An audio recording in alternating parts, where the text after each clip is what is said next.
Lewis's room smelled very, very familiar. That part of him lived on.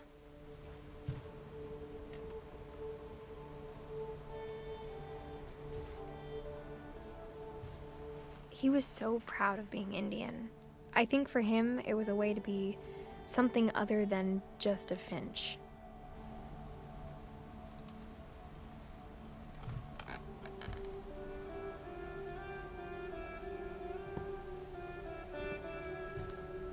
Lewis and I spent a lot of time playing games together, but he was surprisingly bad at them. He died a lot.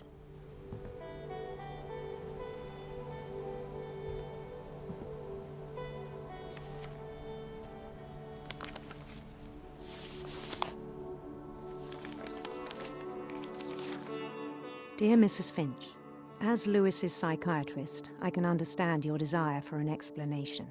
As I see it, the trouble began in January, shortly after we convinced your son to seek treatment for substance abuse.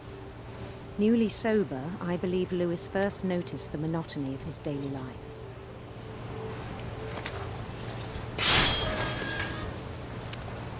He kept working at the cannery,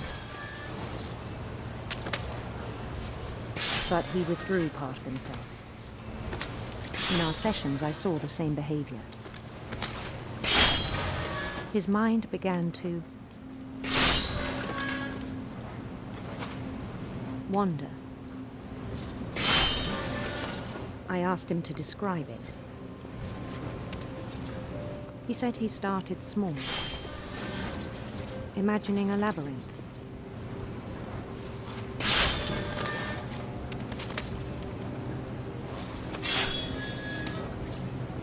He'd feel his way about. Then something moved. Bats. And toads.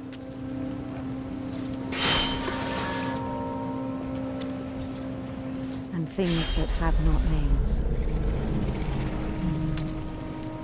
He knew it was all in his head.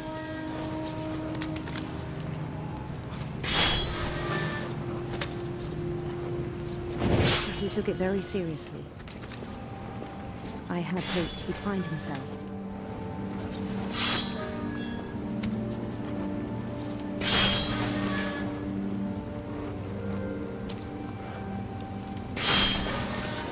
But he found something more. I worried about him then, daydreaming at the cannery. I spoke with his boss, but he said Lewis had become a model employee. Methodical, tireless, focused. Like a whole new Lewis. So I let him go on.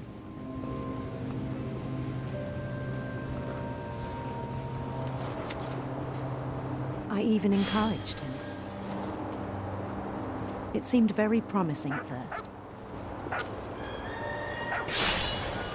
He told me he'd made a new friend.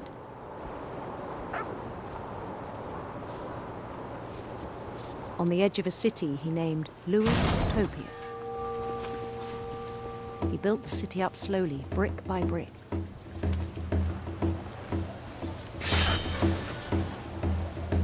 Then he made musicians.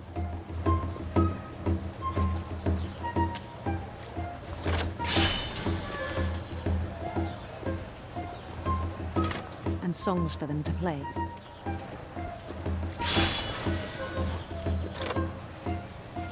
He talked about starting a band. And he was always humming something. Every day his imagination grew stronger.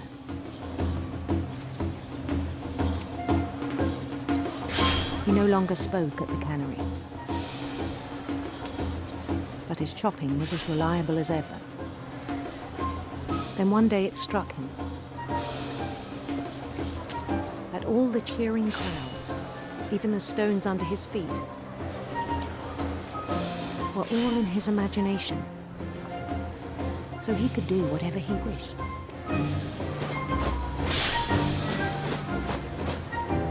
he held an election for mayor. And he won. They begged him to stay, but his mind was already wandering. It became a game for him.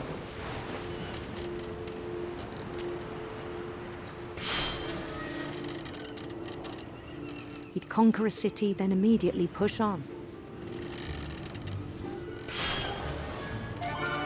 New Louisville.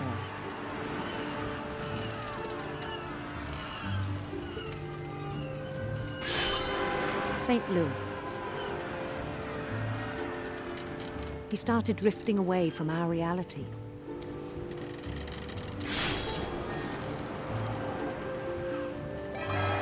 Minneapolis, until one day he forgot to go home from the cannery.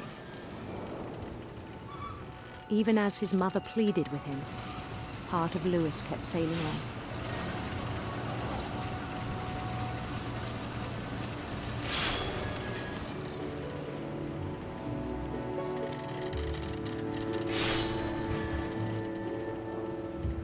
In Louisburg, he heard rumors of a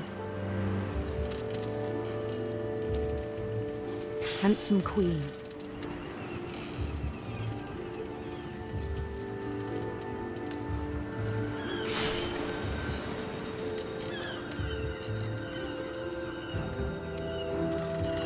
The queen was on her own quest for sinister serpents.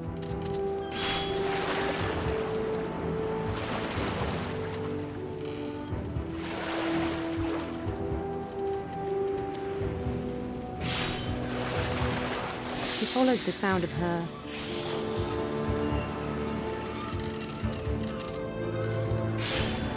silver harp.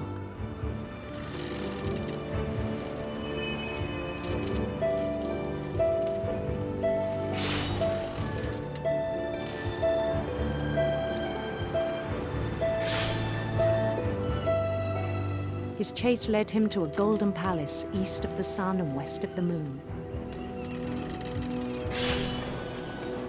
Even then, his logic remained sound.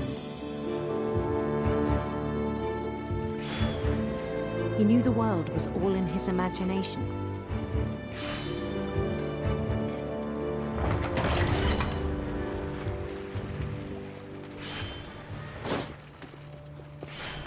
But he was so proud of having created it. In his own eyes, he'd become something greater than a king.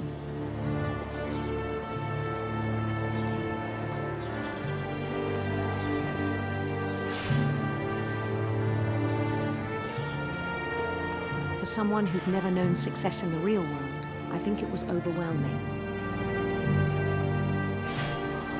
And then it struck him that the real Louis was not the one chopping salmon, but the one climbing the steps of a golden palace.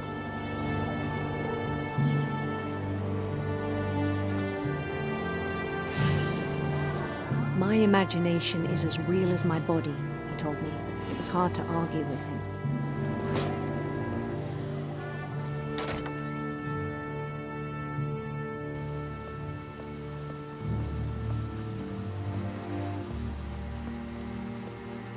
He began to forget the world we know.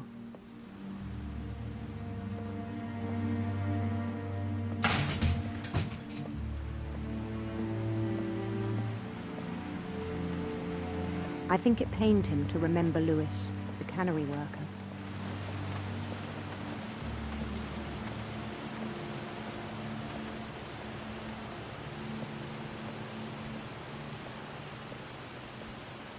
He began to despise the man with a royal contempt.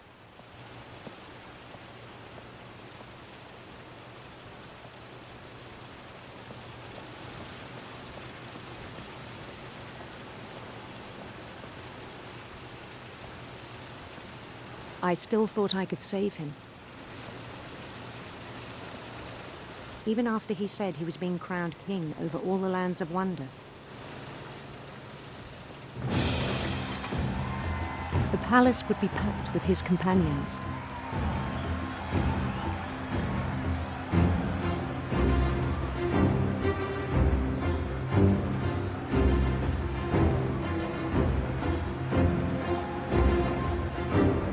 the wise Calico who'd insisted on inviting him.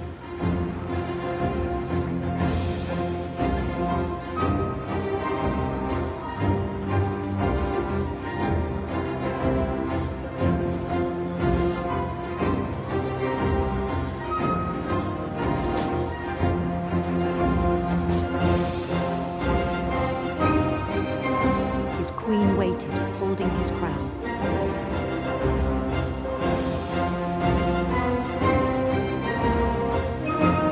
There was only one thing left to do.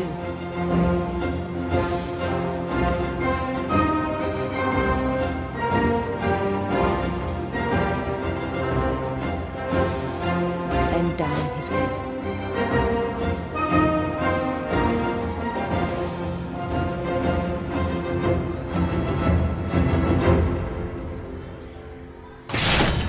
And the rest I think you know. Mrs. Finch, your son was a kind man who will be missed by all of us who knew him.